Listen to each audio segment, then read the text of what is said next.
Conclusion తీసుకుందాం. Telugu Desam party నుంచి గురుమూర్తి గారు కంక్లూజన్ ఇవ్వండి సార్. గురుమూర్తి గారు ఎంతవరకు కరెక్ట్? సాక్షి ఆఫీసుల మీద ఇష్టానుసారంగా దాడులు చేస్తా ఉన్నారు అనే ఆవేదన వ్యక్తం చేస్తా ఉన్నారు జూపుడు ప్రభాకర్ గారు. బ్రహ్మనాయుడు గారు, నేను ఇందాకే చెప్పాను, దాడులు చేయటం అనేది కరెక్ట్ కాదు. ఎందుకంటే మా వాళ్ళు నిరసన తెలియజేశారు. ఎక్కడో ఒకళ్ళిద్దరూ మరి ఏ ఉద్దేశంతోనో అత్యుత్సాహంతోనో ఏదో మొత్తానికి చేశారు. దాన్ని మేము సమర్థించాం. అంటే మీ పార్టీ ముసుగులో వేరే వాళ్ళు ఎవరైనా వచ్చి దాడి చేసిన అనుమానం ఉందా మీకేమన్నా?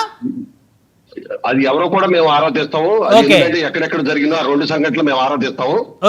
అయితే ఎందుకంటే మేము ఎప్పుడు చేసినా శాంతియుతంగా ఉంటాం తప్పితే ఎక్కడో దాడులు చేయాలి లేదా కొట్టాలన్న విధానం మా విధానం కాదు.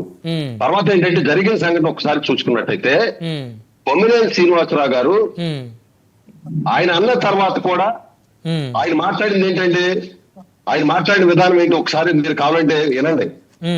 మీరు ఇట్లా మాట్లాడితే రేపు పొద్దున సోషల్ మీడియాలో వాళ్ళు ఏమైనా ఇది అవుతారేమో, మళ్ళీ మీ మీద ఇచ్చేస్తారేమో. అంటే ఏంటి, మీది కరెక్టే, మనం అనుకున్నది కరెక్టే స్క్రిప్ట్ అని మళ్ళీ సన్నాయి నొక్కులా. ఇందాక కృష్ణాంజలి గారు చెప్పారు. మరి అందుకుంటే లక్ష్మీ పార్వతి గారి విషయం మాట్లాడినప్పుడు కరెక్ట్ చెప్పారు కదా, ఇదే విషయం చెప్పాల్సినటువంటి బాధ్యత ఉంది కదా. మేము కూడా మీ దగ్గరికి చాలా డిఫరెన్స్ లో వస్తున్నాం. అనేక సందర్భాల్లో మమ్మల్ని మైక్ కట్ చేయండి, మీరు మాట్లాడిన విధానం కరెక్ట్ కాదని చూస్తున్నారు మీరు చాలా విషయాల్లో. మరి అంత పెద్ద పదం వాడినప్పుడు కనీసం ఆ రోజునే కనుక కరెక్ట్ చేసుకున్నట్టయితే ఇది ఉండేది కాదు. వాళ్ళు ఏంటంటే కేవలం అమరావతి మీద చంద్రబాబు నాయుడు గారు దేవతల రాజధాని అన్నారు. మీ బాధ ఏంటండి? ఏ ఉండకూడదా, అనకూడదా, మంచిగా ఉండాలని రాష్ట్రం కోరుకోకూడదా?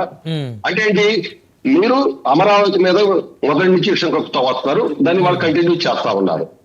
ఇవాళ ఎక్కువ మంది అయితే ఖచ్చితంగా సాక్షులు కావాలని చేశారనేది చాలా పెద్దలు కూడా చెబుతా ఉన్నారు. కాబట్టి ఆ విధానం చూసి విశ్లేషణ చేస్తా ఉన్నారు. ఇది అంతా వాంటెడ్ గా ముందస్తు ప్రీ ప్లానెడ్ గా జరిగిందంటారు మీరు? ఖచ్చితంగా కావాలని చేశారు. చేయబట్టే కదా వీళ్ళు. లేదంటే ఇందాక పెద్దలు తులసిరెడ్డి గారు చెప్పినట్టు యాజ్యమైన వారు జరిగింది, ఇది జరగకూడదు, తప్పు. ఇంతమంది మహిళా వాకు ఇంత పెద్ద ఎత్తున బాధపడతా ఉంటే ఆవిడ కూడా సాటి మహిళగా భారతిరెడ్డి గారు ఏమైందంటే, ఒక మాట అంటే వ్యక్తి విలువ పెరిగింది కానీ తగ్గదు కదా. మహిళల గురించి రెండు మంచి మాటలు మాట్లాడితే తప్పే ఉందండి. ఆవిడ మా ఇదే భారతిరెడ్డి గారి మీద మా కార్యకర్త మాట్లాడినప్పుడు మేము అరెస్ట్ చేసి అతని పార్టీ నుంచి తీసేసిన మాట వాస్తవం కదా. కాబట్టి చివరిగా ఒక్క అంశం మీద కంక్లూజన్ ఇవ్వండి గురుమూర్తి గారు. ముందు మాట్లాడినటువంటి వ్యక్తిని అరెస్ట్ చేయాలా లేకపోతే మోడరేటర్ని అరెస్ట్ చేయాలా? మీ యొక్క వ్యక్తిగత అభిప్రాయం చెప్పండి, పార్టీ అభిప్రాయం పక్కన పెట్టి. ఇప్పుడు తప్పు చేసిన వాడిని అరెస్ట్ చేయాలా, తప్పు చేయించిన వాడిని అరెస్ట్ చేయాలా, వెనకాల క్రిప్ట్ ఉండే వాళ్ళని అరెస్ట్ చేయాలంటే ఎవరు చెప్పగలరు? అంత తెలియదు. నేను చెప్పే కదా, నేనైతే అంత తెలియగలవాడిని కాదు.